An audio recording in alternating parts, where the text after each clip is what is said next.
അപ്പോൾ സണ്ണി വെയിൻ ഇദ്ദേഹത്തെ പറ്റി ഒരു വീഡിയോ ചെയ്യുമ്പോൾ എന്നൊരു റിക്വസ്റ്റ് ഉണ്ടായിരുന്നു. ഇദ്ദേഹത്തിൻ്റെതായ 4 സിനിമകളാണ് ഞാൻ തിയേറ്ററിൽ കണ്ടിട്ടുള്ളത്. ആദ്യത്തേത് ഡെഫിനറ്റ്ലി സെക്കൻഡ് ഷോ. ആ പടത്തിൽ തല്ലും പിടിയും ഒക്കെ കൈവശമുള്ള നേതാവായ നായകനേക്കാൾ ആളുകൾക്ക് തീർച്ചയായും കൂടുതൽ കണക്ട് ആയിട്ടുണ്ടാവുക കൂട്ടുകാരന്റെ തണലിൽ നിൽക്കുന്ന വേണ്ടാത്ത വള്ളികൾ പിടിച്ചു കൊണ്ടുവരുന്ന കുരുടിയുടെ കഥാപാത്രമായിരിക്കും. ആളുകൾക്ക് ആ കഥാപാത്രത്തെ ഇഷ്ടപ്പെട്ടു എന്ന് ഞാൻ ഉറപ്പിച്ച് പറയാൻ കാരണം ഈ സിനിമ ഇറങ്ങി കുറച്ച് മാസങ്ങൾക്ക് ശേഷം മലയാളത്തിലെ മറ്റൊരു യുവതാരത്തിന്റെ സിനിമ ഇറങ്ങിയിരുന്നു. അതിൽ ഇദ്ദേഹത്തിന്റെ പോർഷൻ 10 മിനിറ്റിലും താഴെയാണ്. പക്ഷേ ആ സിനിമ തിയേറ്ററിൽ കണ്ടവർക്കറിയാം, മജീദ് എന്ന പേര് പറഞ്ഞതിനു ശേഷം പിന്നെ ഒരു 10 മിനിറ്റോളം നിലയ്ക്കാത്ത കയ്യടിയായിരുന്നു. മേ ബി ഞാൻ ആ പടം കണ്ടത് തലശ്ശേരിയിൽ നിന്നായതുകൊണ്ടും തലശ്ശേരിയുടെ പരിസര പ്രദേശത്തുള്ള ഒരു സ്കൂളിന്റെ പശ്ചാത്തലത്തിലായിരുന്നു ആ ഫ്ലാഷ് ബാക്ക് നടന്നത് എന്നതുകൊണ്ടുമാവാം ഒരുപക്ഷെ ആ തിയേറ്ററിൽ അത്രയും കയ്യടി വീണത്. എനിവേസ്, എനിക്കതൊരു ഒന്നൊന്നര എക്സ്പീരിയൻസ് ആയിരുന്നു. ശേഷം ഇദ്ദേഹത്തിൻ്റെതായി ഞാൻ കണ്ടത് നീലാകാശം പച്ചക്കടൽ ചുവന്ന ഭൂമി. ഒരു കാലഘട്ടത്തിലെ ചെറുപ്പക്കാരെ മുഴുവൻ ബുള്ളറ്റ് എടുത്ത് യാത്ര ചെയ്യാൻ പ്രേരിപ്പിച്ച ഒരു സിനിമ. ആ സിനിമയൊക്കെ ഇറങ്ങുമ്പോഴേക്ക് ദുൽഖറും സണ്ണി വെയിനും തമ്മിലുള്ള കോംബോ കണ്ടുകൊണ്ടിരിക്കാൻ തന്നെ നമ്മുടെ അറിവിലുള്ള ഏതോ 2 ചങ്ങാതിമാരെ കാണുന്ന ഫീൽ ആയിരുന്നു. അടുത്തത്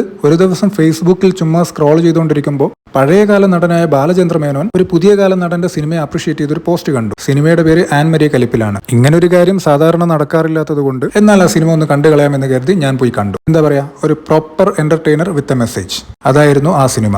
ഇതിനുശേഷം ഞാൻ ഇദ്ദേഹത്തിൻ്റെതായി തിയേറ്ററിൽ നിന്ന് കണ്ടത് കുറുപ്പ് എന്ന സിനിമയായിരുന്നു. തനിക്ക് അറിയാവുന്ന ഒരാൾ മരിച്ച വിവരം കിട്ടിയപ്പോൾ ഇദ്ദേഹം കൊടുത്ത ഒരു റിയാക്ഷനെ കുറുപ്പ് ഓൺലൈനിൽ ഇറങ്ങിയതിനു ശേഷം ഒരുപാട് കളിയാക്കലുകൾ നേരിട്ടിരുന്നു. പക്ഷെ എൻ്റെ ഒരു അഭിപ്രായത്തിൽ നമ്മുടെ കുടുംബം ഒന്നുമല്ലാത്ത ഒരാൾ, നമ്മൾ ലൈഫിലെ ഒരു സ്റ്റേജിൽ വെച്ച് പരിചയപ്പെടുന്ന ഒരാൾ, പിന്നീട് ആ ആളും നമ്മളും തമ്മിൽ വലിയ ബന്ധമൊന്നുമില്ല, അങ്ങനെ ഒരാൾ പെട്ടെന്ന് ഒരു ദിവസം മരണപ്പെട്ടു എന്നൊരു വാർത്ത കേൾക്കുമ്പോൾ ഒരുപക്ഷെ നമ്മളും അങ്ങനെയൊക്കെ തന്നെയായിരിക്കും റിയാക്ട് ചെയ്യുക എന്നാണ് ഞാൻ വിശ്വസിക്കുന്നത്. ബട്ട് അൺഫോർച്ചുനേറ്റ്ലി അന്ന് അതിന് നല്ല ട്രോള് കിട്ടി.